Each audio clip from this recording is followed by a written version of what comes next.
Hello, welcome back. If you're new here, my name is Becca and today I have my April TBR.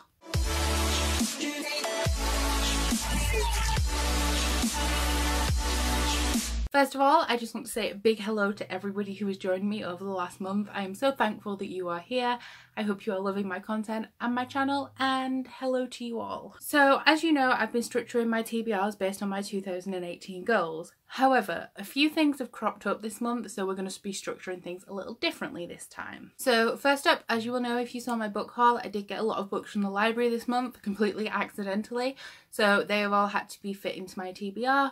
I will still be completing some of my 2018 goals in April, but essentially I'm taking part in 4 readathons in April, and so my TBR has been structured around them instead. So as a quick breakdown, I'm taking part in Superherothon hosted by xxbeccabumxx and G Swizzle. I've already made my TBR for this one, so I'll link that one up above. It starts in March, it's 2 weeks long, and it does cross over into April. I'll also be taking part in Seasonal Series, which is a 3-month-long readathon with a bingo board and challenges that centre around the season of spring. This one I'm doing super casually, and I'm just crossing things off the board as I actually do them. I'm not making a TBR for that one. When it gets to the last 2 weeks or so of the readathon, then I'll actually complete the challenges that I haven't yet done. The third one is Empty Shelfie, which I am co-hosting. I will put the announcement video and the channel for Empty Shelfie up above if you'd like to take part in that one. And this is a month-long readathon, and the aim is to read books that have been on your shelves for ages that you already own. This month the theme is Under the Sea, and like I said, I am a co-host and I will be completing all of the challenges for that one. And then the last one that the main of my TBR will be structured around is the Magical Readathon hosted by Book Roast. This is also a 4-week-long readathon, and it has 12 challenges,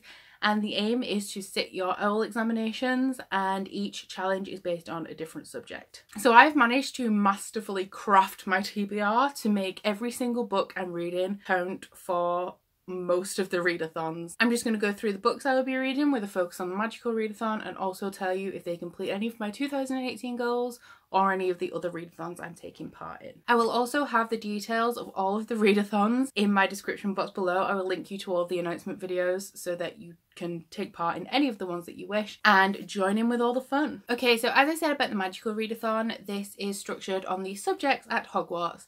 The idea is that you try and complete as many OWLs as possible, and there may be a follow-up readathon which will be the Newt examinations, and you will only be able to complete the Newts that you've completed as OWLs. So I'm going for around 9 OWLs, but if I can find my time turner, I will be completing all 12.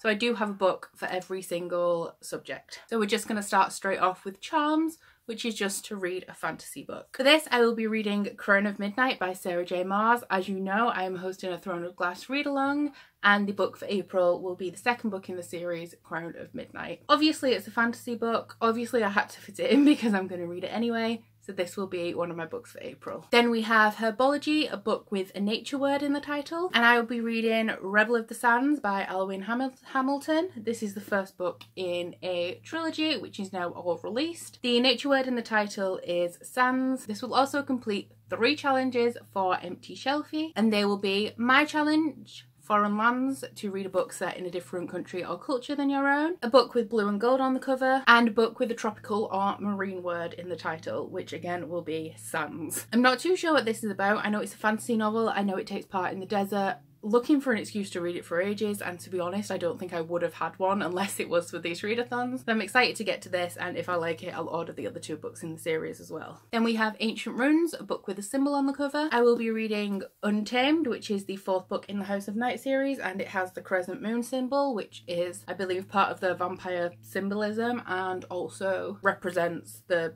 vampire-ness of the characters. This is a series about a vampire school, and it's sort of like set in the real world, so people know that vampires exist, and if you get marked then you end up going to this school where you learn to be a vampire. These books I've been reading for my 2018 goal to read the oldest books on my Goodreads shelves, and so I'll just be continuing on with that challenge and also continuing on with the series with this book. Then we have Care of Magical Creatures, to read a book with a magical creature on the cover or in the contents of the book. For this, I'm so excited to be reading The Last Namsara by Kristen Cicerelli. This is a book about Asha, and she is a dragon slayer. I've heard that this is amazing. It's the start of an epic new fantasy series, and I'm so down to read this.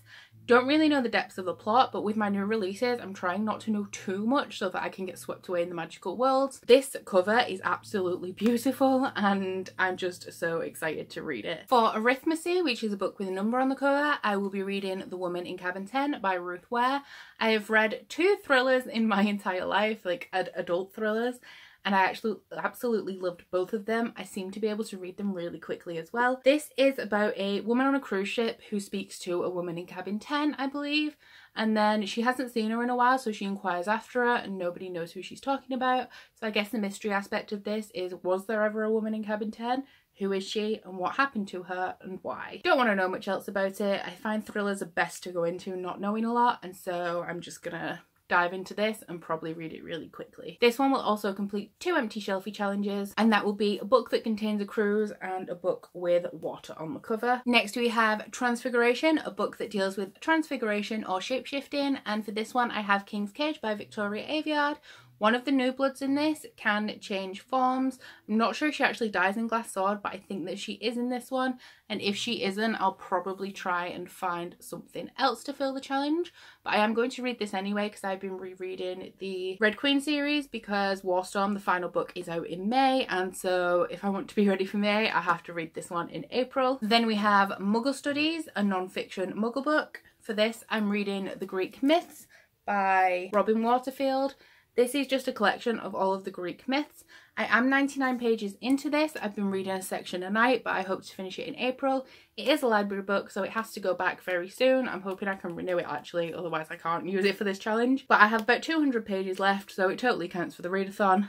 And I've read about the Olympians and the Titans and the War of the Gods, and now I'm into the Age of Heroes, and I will very, very soon be delving into the sort of war with Troy and Helen and Achilles and all of that good stuff, and so I'm excited to continue with this. Because I did start that Greek myth book, I'm super into mythology at the minute, as you will know if you saw my March book haul. So for History of Magic, which is to read a historical fiction, I will be reading Norse Mythology by Neil Gaiman. This is classed as a fantasy book on Goodreads, and it is a collection of Norse myths, and I'm not sure if they're reimagined or retold. I don't really know what the deal is with this, but I do believe that they do stay pretty close to the original myths, so I'm excited to get into this one. Surprisingly short for a Neil Gaiman book, only 240 pages, but this has to go back to the library, so this will be one that I will also definitely be getting to. The last book that I will 100% try to get to is also a book for Superhero-a-thon, so I'll be reading this at the very beginning of the month, and this is for Potions, which is a book that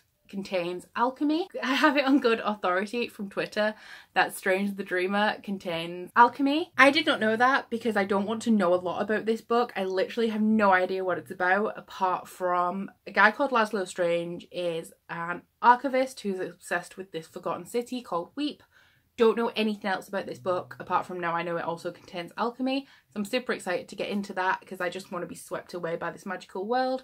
I am anticipating that this will be one of my favourite books I read this year, so fingers crossed it lives up to that. Okay, so now we're up to our 3 time turner books. If I manage to find my time turner, I will also be sitting my owls for divination, astronomy, and defense against the dark arts. So continuing on my mythology theme, for divination it is a book containing a prophecy, and for that I will be reading The Song of Achilles by Madeline Miller.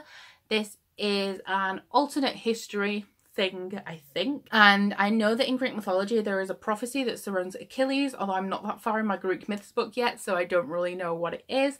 I'm hoping to finish the Greek myths before I start this so I can read the full section on Achilles and know the basis of the myth before I go into this. And I believe that this is a gay retelling of the Song of Achilles, with Achilles and Patroclus having a thing, and then I'm not sure where Helen of Troy comes into it, so I'm really excited to get to this one. Not a genre I normally read, but like I said, I'm on a huge mythology kick and it has a prophecy in it. Then a book I can really hope I can get to. It should be a super fast read despite being like over 600 pages. This will be for astronomy, which is to read a sci-fi, and that will be Illuminate by J. Kristoff and Amy Kaufman. Literally one of the most anticipated books on my shelves, and I really, really want to read it. Don't know what it's about apart from a spaceship and a war. As you all know, I don't need to do this. It's told in mixed media. and Obsidio just came out in March. So like with Rebel of the Sands, if I get to this, and I so hope I can, I will be ordering the next two and continuing on straight away. As you all know, Nevernight was my favourite book of 2017, and I'm just... I need to read this. Everybody's being destroyed by these books and I need to read them. And do you know what else I love about them? They're just like super nice quality and super floppy and just, oh, they're so nice. Desperately want to get to this month. And then last but not least, this is the one that I'm least likely to complete, and because I'm still not really sure of the book, and it is Defense Against the Dark Arts, and that is to read a book containing a secret society or a club. I really want to do Defense Against the Dark Arts, but the book is just so hard to find. So I've narrowed it down to two because I found a Goodreads group with books that include secret societies. The first one is Miss Peregrine's Home for Peculiar Children. I don't really have any interest in starting another series on top of all these right now, but if I do get around to it, I will read this. I'm not sure how quick it will be. The font is big, and to be honest, in this book I'm mainly interested in the creepy photographs. But this is about peculiar children, and they have sanctuary in this home run by Miss Peregrine. There is another boy who I think is the main character, and his grandfather went here, and so he sort of adventures to the home. There's drama, chaos ensues. I have seen the film, but only once, and I don't remember a lot of it, but I could be reading this. The other book that I found on the Goodreads list that I own in ebook is The Improbable Something of Frankie Lando Banks by E. Lockhart, which I will insert a picture of here. Traditionally, I read E. Lockhart books really, really quickly, so I may read this, but to be honest, I have 12 books on my TBR, including the one for Defense Against the Dark Arts, so it's unlikely I will get this far, but if I do, it will be the E. Lockhart book or Miss Peregrine's Home for Peculiar Children. Okay, so finally everything for my April TBR. Very ambitious, but I've been reading like wildfire right now. So far it's Saturday, no, it's Sunday when I'm filming this, and since Tuesday I have read 800 pages. So feeling super optimistic. The only problem is because I've been on such a good reading streak for the week coming up to me filming this video, by the time the readathons like actually get into full swing, I may be burnt out, which is really, really worrying. Also forgot to mention, I finished Saga Volume 1 this morning, and I do intend to buy at least Saga Volume 2, in which case that will also make it onto my TBR. However, that will only take me about an hour to read, so it's not like a huge deal, but that also may be on here as well because I need to know what happens and I need to continue with that. But that's everything for my April TBR. I'm just gonna take one moment to show you the craziness of what I'm attempting to do in April. This is all 12 of the books that I plan to read. As you can see, not a single one of these is actually short, so wish me luck, I guess. This would be a good thumbnail actually. I don't even know if it's all in frame, but yeah, that's happening. So I'm just gonna put these over here and hope they don't fall and crush me. So as usual, please don't forget to like this video if you liked it and subscribe if you want to. In the description box below, you'll find a link to my Goodreads, Instagram and Twitter if you'd like to follow me on any of those, as well as a link to my Bookish body butter and candle website if you'd like to check any of that out. And there is also an Instagram for that as well. But that's everything from me today. Bye!